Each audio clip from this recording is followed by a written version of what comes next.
ខ្ញុំធ្លាប់រៀនអ្នកគ្នាពីការរបៀបលុប share ក្នុង Facebook ម្ដងឲ្យបានច្រើនតែអាហ្នឹងខ្ញុំធ្លាប់លុបរបៀបលុប share ហ្នឹងគឺខ្ញុំធ្លាប់រៀនអ្នកគ្នាពីរបៀបដែលយើងអាចលុប public តែខ្ញុំអត់មានអ្នក comment ប្រាប់ឲ្យខ្ញុំលុប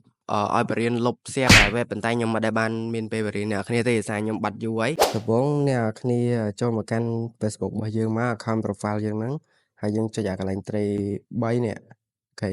ចុចមកកន្លែងត្រី3នេះមកវានឹងមានអាកន្លែង activate long នេះអញ្ចឹងអ្នកនេះចុចកន្លែង activate long នេះមកហើយយើងមិនចុចកន្លែង public នេះអូខេយើងចុចកន្លែង public ហ្នឹងមកវានឹងចេញសិនអានេះយើង share private ណាប៉ុន្តែអ្នកនេះអស់មកកន្លែងនេះវាមានអក្សរ public នេះមួយអញ្ចឹងយើងចុចកន្លែង public នេះចុចកន្លែង public ហ្នឹងមកអានេះវានឹងចេញ share private ដែលយើង share ហើយខ្ញុំ share private ច្រើនមែនទែនរាល់ថ្ងៃមួយថ្ងៃចង់10 20អញ្ចឹងវាច្រើននៅហ្នឹងអញ្ចឹងអ្នកនរគ្នាអាច select វាលុបនៅហ្នឹងបាន